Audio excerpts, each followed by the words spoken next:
নমস্কার বন্ধুরা, আপনারা দেখছেন ভারত রেশন। আপনাদের সঙ্গে রয়েছি আমি অমিত। বন্ধুরা, বাংলাদেশের একটা প্রতিবেদন আপনাদের সামনে আজকে দেখাবো। দেখুন, বাংলাদেশের ৭১ টিভির খেলা যোগ অনুষ্ঠানের একটা প্রতিবেদন আপনাদেরকে দেখাবো, তার একটা কাটিং আপনাদেরকে দেখাবো কি বলছে তারা। দেখুন, এই ৭১ টিভি প্রথম থেকে যে পাকিস্তান প্রেমী এটা আমরা খুব ভালোভাবে জানি, কিন্তু এই প্রতিবেদনে যেটা তারা বলছে, বিশ্বকাপ থেকে বেরিয়ে যাওয়ার পরেও তাদের মুখে এই ধরনের কথা কি মানায়? যে দেশটার ক্রিকেট টিম বিশ্বকাপ থেকে লাথি মেরে বের করে দেওয়া হলো, তারপরেও তারা অন্য আর একটা দেশের পক্ষ নিয়ে খুব মাতামাতি করছে নিজেদেরকে। আজকে দেখুন, সেই নিয়েই কথা বলবো। এই প্রতিবেদনটা আগে দেখে আসি, তারপর আপনাদের সঙ্গে আরো কিছু আলোচনা করছি। তো চলুন। গেল চ্যাম্পিয়ন্স ট্রফিতে হোস্ট হয়েও ভারতের এক গুইমির কারণে পাকিস্তানকে ম্যাচ খেলতে হয় আরব আমিরাতে। তার ঠিক এক বছর পর টি-20 বিশ্বকাপে হোস্ট ভারতকে ম্যাচ খেলতে হচ্ছে কলম্বোতে। একেই হয়তো বলে কর্মফল। কাটা দিয়ে পাকিস্তানের কাটা তোলা, নজিরবিহীন নাটকীয়তা, শ্বাসরুদ্ধকর রোমাঞ্চের মধ্য দিয়ে টি-20 বিশ্বকাপ শুরু হয় এক সপ্তাহ আগে। তবে শোকেস ইভেন্টের আসল উন্মাদনা শুরু এই রবিবার। আইসিসিকে নাকানি চুবানি খাইয়ে অবশেষে ভারতের বিপক্ষে মাঠে নামছে রাইভাল পাকিস্তান। মাঠের বাইরে ভারতকে রীতিমতো গোল আর গোল দুটোই খাইয়েছে মোহসেন নাকফিরা। এবারে আসল চ্যালেঞ্জ, 22 গজে সেই দাপট ধরে রাখতে পারবে তো সালমান আগারা? দেখুন, এইরকম কথা শুনে আমার একটা জিনিস খুব মনে পড়ছে। সেটা কি জানেন তো? পাকিস্তানকে কিভাবে জবাব দিয়েছে সেটা বাংলাদেশকে দেখানো উচিত। ভারত পাকিস্তানকে কিভাবে জবাব দিয়েছে সেটা বাংলাদেশকে দেখানো উচিত। চলুন সেটাই দেখে আসি। ঠিক এইভাবে।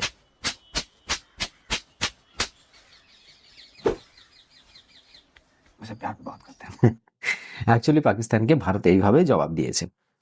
যখন এরা বলছে যে চ্যাম্পিয়ন্স ট্রফির কথা, তাহলে চ্যাম্পিয়ন্স ট্রফির কথাই বলে আসি।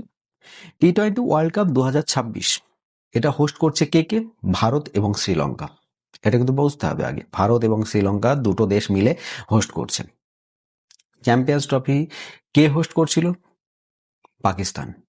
বহু বছর পর পাকিস্তানের একটা আইসিসি টুর্নামেন্ট হোস্ট করার সৌভাগ্য পেয়েছিল তারা। সেটা হয়তো অনেক কাকুতি মিনতি করে, অনেক পায়ে হাতে ধরে সেটা পেয়েছিল তারা। তাই এই সৌভাগ্য তারা হারাতে চাইছিল না। কিন্তু সমস্যা ওই একটাই, ভারত, বিসিসিআই। বিসিসিআই কেন সমস্যা? কারণ ভারতের সরকার বলে দিয়েছিল যে যারা পাকিস্তানে গিয়ে খেলবে না। এখন সম্পূর্ণ একটা দেশের হোস্টিং করা একটা টুর্নামেন্টকে শিফট করতে হলো তাদের মানে ইচ্ছে না থাকা সত্ত্বেও। কোথায়? সংযুক্ত আরব আমিরাত। তো সেই জায়গায় দাঁড়িয়ে এটা কিন্তু পাকিস্তানের মুখের ওপরে কষিয়ে একটা থাপ্পড় মারলো ভারত, যে আমরা কি করতে পারি সেটা দেখ। তৎকালীন সময়ে কিন্তু পাকিস্তানের বড় বড় ধুরন্ধর, পাকিস্তানের বড় বড় নেতারা বলেছিল ভারত যদি না আসে তাহলে ভারতকে ক্রিকেট থেকে ব্যান করে দাও। করেছে তারা, ভারতকে ক্রিকেট থেকে ব্যান করেছে, বহুবার ব্যান করে ফেলেছে। তাতে ভারতের ক্রিকেট এখন ধ্বংসের পথে চলে এসেছে। মানে এটাই তো বোঝাতে চাইছে বাংলাদেশিরা। রিসেন্টলি তারা কি বলছে? যে সেই ভারত যে হোস্ট করছে সেই আবার যাচ্ছে শ্রীলঙ্কায় খেলতে। তাই এটা যেন ভারতের মুখের উপর জবাব। দেখুন, আপনাদের কথা যেগুলো বলছেন সেগুলো তো আমরা সচরাচর বলতে পারি না, তবুও একটা কথা বলে রাখি। বাংলায় একটা প্রবাদ রয়েছে, যার বিয়ে তার খোঁজ নেই, পাড়াপড়শির ঘুম নেই। এক্স্যাক্টলি তাই। পাকিস্তান বাংলাদেশের মানে এতটাই পেছন ফাঁকা করে দিয়েছে যে বাংলাদেশ এখন পাকিস্তান ছাড়া আর কিছু মানে বুঝতেই পারছে না। তারা তারা সব সময় পাকিস্তান পাকিস্তান করে লাফাচ্ছে।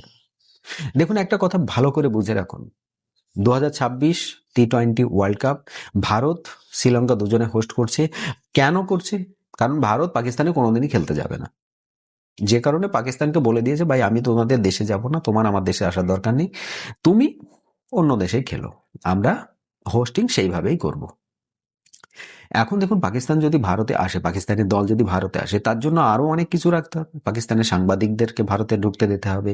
যে সমস্ত স্পোর্টস যারা জার্নালিস্ট রয়েছে, সাংবাদিক যারা রয়েছে, তাদেরকে আসতে দিতে হবে। তাদের যে সমস্ত ক্রিকেটের স্টাফ রয়েছে তাদেরকে আসতে দিতে হবে। তো এই জায়গায় দাঁড়িয়ে ভারতের একটা সিকিউরিটি থেকেই যায়।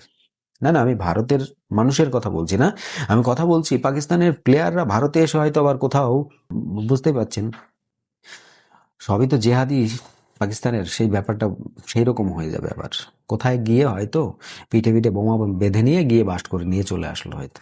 তো সেই রকম হতে পারে, না হওয়ার কিছু নেই। এটা পাকিস্তান, এদের দ্বারা সবকিছু সম্ভব। আর এই ঠিক পাকিস্তানদের তালোয়া চাটতে গিয়ে বাংলাদেশও সেই রাস্তায় চলেছে। আজকে বাংলাদেশের লজ্জা পাওয়া উচিত ভাই তোমাদের। তোমরা টি-20 ওয়ার্ল্ড কাপ থেকে বাদ পড়ে গিয়েছো। কি কারণে?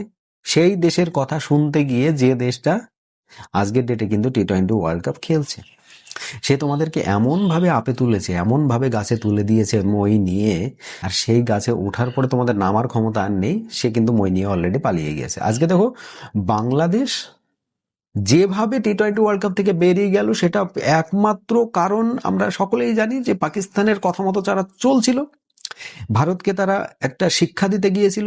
কিন্তু একটা জিনিস ভেবে দেখুন তো, এই টি-20 ওয়ার্ল্ড কাপ 2026-এ ভারত কোনো সময়ের জন্য বাংলাদেশ বা পাকিস্তানের সঙ্গে বার্গেনিং করেছে কিনা?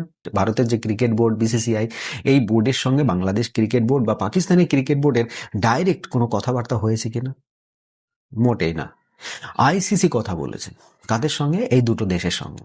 তাই ভারত এই রেসের সম্পূর্ণ বাইরে, এই রেসের সম্পূর্ণ বাইরে ছিল ভারত। ভারতের সঙ্গে পাকিস্তান বহু কিছু ডিমান্ড করেছে আইসিসির কাছে, যে আমরা ভারতের সঙ্গে এই করতে চাই, আমরা ওই করতে চাই, কিন্তু সেগুলো করতে পেরেছে? পারেনি। এই যে মুখের উপর কে কার মুখের উপর থাপ্পড় মারলো, সেটা আমি আপনাদেরকে প্রথমে শুরুতেই দেখিয়ে দিয়েছি যে কে কার মুখের উপর থাপ্পড় মেরেছে। চ্যাম্পিয়ন্স ট্রফিতে যে পাকিস্তানে যতগুলো ম্যাচ হোস্ট হয়েছে তার চাইতে বেশি রেভিনিউ তৈরি করেছে দুবাই, এক কথা বলতে পারেন ইউএই। আমরা ইউএইতে খেলতে গিয়েছি, ইউএই যে রেভিনিউ গেইন করেছে তার চাইতে অনেক কম রেভিনিউ হয়েছে পাকিস্তান। পাকিস্তান চ্যাম্পিয়ন্স ট্রফিতে কিভাবে স্টেডিয়াম ফুল হচ্ছিল আমরা দেখেছি, সেটা স্টেডিয়ামে টিকিট ফ্রি করে দেওয়া হচ্ছিল, তবুও কিন্তু স্টেডিয়াম ফুল হচ্ছিল না। আর এই বাংলাদেশ ও সেই পাকিস্তানে তালবা চাটছে। তাহলে এই বাংলাদেশকে বলে রাখি, এরা প্রথম যখন ম্যাচটা আমাদের ভারতের এইবার শুরু হলো কলকাতায় স্টেডিয়ামে, তখন বলছে যে বাংলাদেশের অনুপস্থিতিতে কলকাতা স্টেডিয়ামের হাল দেখো। তো কলকাতা স্টেডিয়ামে কি হাল ছিল আমরা পরের দিন ভিডিও করে সেটা দেখিয়েছিলাম। ভারতের খেলা না হওয়া সত্ত্বেও সেখানে 20,000-এর ওপরে দর্শক ছিল। তো সেটা যদি বাংলাদেশের মনে বলে যে এটা বিরাট বড় একটা ফেলিওর ভারতের ক্রিকেট বোর্ডের জন্য, তাহলে সেটা হতে পারে, বাংলাদেশের তরফ থেকে সেটা হতে পারে ফেলিওর। দেখুন, টিকিট ফ্রি তো করতে হয়নি অ্যাটলিস্ট পাকিস্তানের মতো, তাই না? ভারতের সেইটুকু ক্ষমতা আছে যে এই দুটো দেশকে ধামাচাপা দিয়ে কিভাবে অন্য দেশকে তুলতে হয়। আজকে দেখুন, পাকিস্তান শুধুমাত্র ভারতের সঙ্গে একটা টুর্নামেন্ট করার জন্য আইসিসির কাছে একটা শর্ত রেখেছিল যে আমরা ভারতের সঙ্গে তখনই খেলবো যখন ভারত কনফার্ম করবে যে নেক্সট টাইমে তারা পাকিস্তানের সঙ্গে বাইলেটারাল সিরিজ করবে বা ত্রিদেশীয় সিরিজ করবে। দেখুন, এতে আইসিসি ক্লিয়ার মানা করে দিয়েছে। আইসিসি একদম ডাইরেক্ট মুখের ওপর বলে দিয়েছে সম্ভব না। আমার ভুল হয়েছে, ক্ষমা করে দিন। ভারত বাইলেটারাল সিরিজ করলো কি না করলো সেটা আইসিসির দেখার কোনো দরকার নেই, সেটা দুটো বোর্ডের কথা। তোমরা দুজন যদি পারো তাহলে কথা বলে করে নিতে পারো। দেখুন একবার কিসে আঘাত পড়েছে, একবার সেটা দেখুন। তো এই বাংলাদেশিরা ভাবছে যে আমরা পাকিস্তানের তালুয়া চেটে আমরা যেটা করে ফেলেছি, পেছন চেটে যেটা করে ফেলেছি, সেটা আমরা বিরাট কিছু করেছি। কিন্তু আজকে ডেটে বাংলাদেশের ক্রিকেট প্রেমী সাংবাদিকরা বা বাংলাদেশ প্রেমী যে সমস্ত দর্শক যারা রয়েছে, তারাই যে বাংলাদেশের ক্রিকেট বোর্ড এবং বাংলাদেশের এই সমস্ত জার্নালিস্টদেরকে খুঁজছে যে এরা কোথায় আছে, এদেরকে পেলে হয়তো আর কোনোদিন ছাড়বে না। তাই ভারতের পিছনে না লেগে তোমার দূর সম্পর্কে বাপের সঙ্গে কথা বলো, যদি সে পারে তোমাদের ক্রিকেটকে বাঁচিয়ে আনুক। তাই ভারতের সঙ্গে টেক্কা নেওয়ার দরকার নেই। রিসেন্টলি বাংলাদেশে ইলেকশন হয়ে গেল, তাতে তারেক রহমান জিতেছে। এখন নেক্সট বাংলাদেশের সঙ্গে ভারতের সম্পর্ক কেমন হবে সেটা আগামী দিনে আমরা দেখতে পাবো। কিন্তু এই ধরনের মেন্টালিটি থাকলে ভারতের সঙ্গে বাংলাদেশের সম্পর্ক, ম্যান টু ম্যান সম্পর্ক যেটা বাংলাদেশ বলে, যে ভারত বাংলাদেশের সম্পর্ক সরকার টু সরকার ভালো হলেও ম্যান টু ম্যান সম্পর্ক কোনোদিন ভালো হবে না। এক্স্যাক্টলি এইরকম মেন্টালিটি বা এইরকম সাংবাদিকতা করলে পারে ম্যান টু ম্যান কোনো দিনই সম্পর্ক ভালো সম্ভব নয়। এটা আমরা বলছি, আমরা ভারতীয়রা বলছি, যারা আমরা ভারতের হিতে কথা বলি, যারা আমরা ভারতের পক্ষে কথা বলি। যদি তোমাকে আমার সঙ্গে সম্পর্ক ভালো করতে হয়, তাহলে তোমার কথার ওপর লাগাম দিতে হবে, তোমার ব্যবহারের ওপর লাগাম দিতে হবে, তবেই আমাদের সঙ্গে ভালো সম্পর্ক হবে। না হলে বাংলাদেশের সঙ্গে ক্রিকেটীয় দিক দিয়ে কোনো রকম কথাবার্তা চলবে না।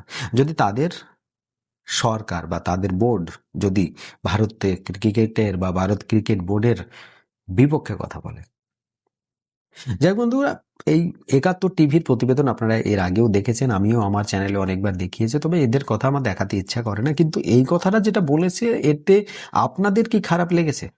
প্রথমেই দেখলেন প্রতিবেদনটা, যদি খারাপ লেগে থাকে অবশ্যই আপনার মনের মতো এদেরকে গালাগালি দিতে পারেন। আমি এই ভিডিওর নিচে কমেন্ট কিন্তু ব্লক করছি না, অবশ্যই আপনারা যা ইচ্ছা তাই কমেন্ট করতে পারেন। এখন আপনাদের কাছে ছোট্ট একটা কোশ্চেন করে যাব, আগামী যে 15 তারিখে ভারত এবং পাকিস্তানের যে ম্যাচটা হবে, সেই ম্যাচে ফলাফল কি হবে অবশ্যই সেটা কমেন্ট বক্সে লিখতে কিন্তু ভুলবেন না।